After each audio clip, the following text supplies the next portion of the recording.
estimation of carbohydrates. When we talk about estimation of carbohydrates or carbohydrate analysis, it is actually very complex because carbohydrate structures are very complex and there are a lot of different reasons why we do this carbohydrate analysis. But we can discuss some of the generic things like sample preparations and different ways of analyzing carbohydrates. Sample preparation, if we talk about preparing sample for analysis of carbohydrates, it would again depend upon type of food. For example, we might be dealing with fruit juices, measuring carbohydrate content in fruit juices. So it would probably be easier to extract carbohydrates from such foods.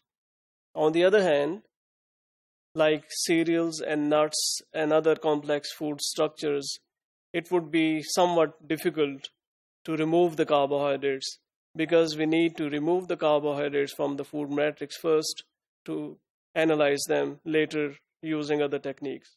So it might be difficult, and it always depends upon type of food that we are talking about. The analysis would be different for every food. However, some of the generic procedures are always followed in every type of carbohydrate analysis. The isolation of these carbohydrates actually would depend upon the nature of food analysis as well as the metrics of food, as I said.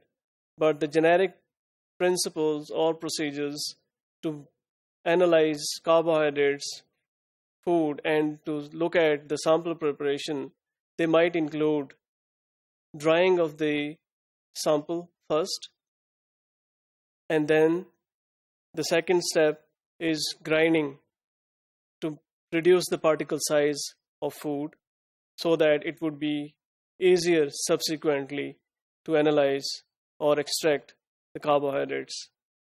The next step is normally to remove fat contents from the food sample before we can proceed to extraction of carbohydrates. Normally, monosaccharides and oligosaccharides can be separated from the food matrix by alcohols. Generally, we use 80% alcohol solution to remove these monosaccharides or oligosaccharides from the food matrix. So once these are removed from the food matrix, we can take them further for further analysis. However, this alcohol would also extract some of the other compounds that might interfere with the further analysis, like spectrophotometric analysis or gravimetric analysis. So we have to follow another procedure that is called clarification. In the process of clarification, we would try to remove these interfering substances that might later interfere with the analysis of carbohydrates.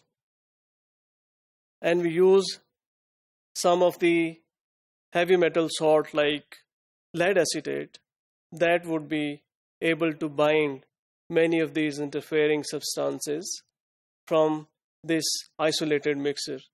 So once we can get rid of these interfering substances, we are making it successful to actually analyze the actual carbohydrate contents without any interference.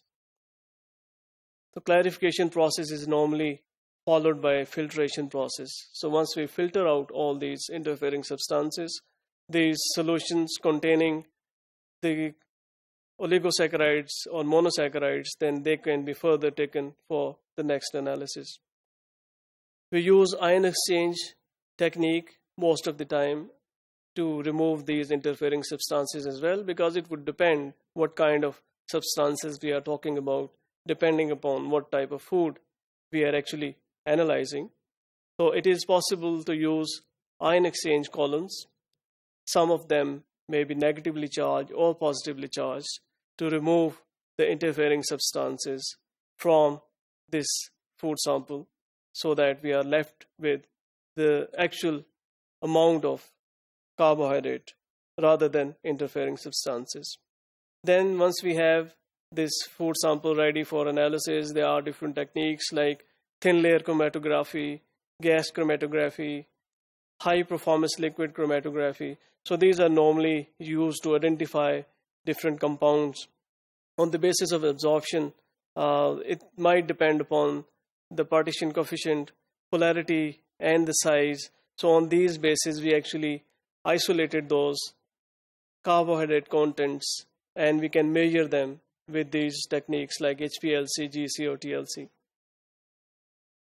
If we talk about HPLC, this is a rapid and sensitive technique that could give you the precise measurement of specific carbohydrates, whereas GC is also of similar strength, but for gas chromatographic analysis, we need to have the volatile compounds.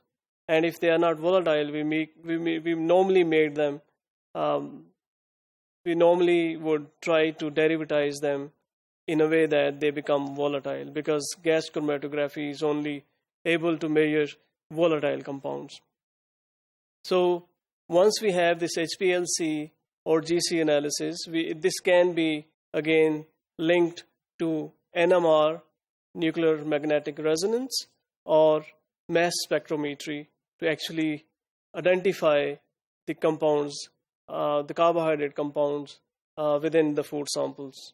So it would depend upon what kind of food analysis, what kind of carbohydrate analysis we are talking about here. There is another technique called electrophoresis. Electrophoresis can also identify or separate the fractions of different carbohydrates. We normally derivatize these carbohydrates to make them charged. Once they are charged, we load them on a gel and apply electricity, and depending upon the size of the molecule, they would travel along this gel, and the size would determine how far they can actually move, how far they can move on the gel.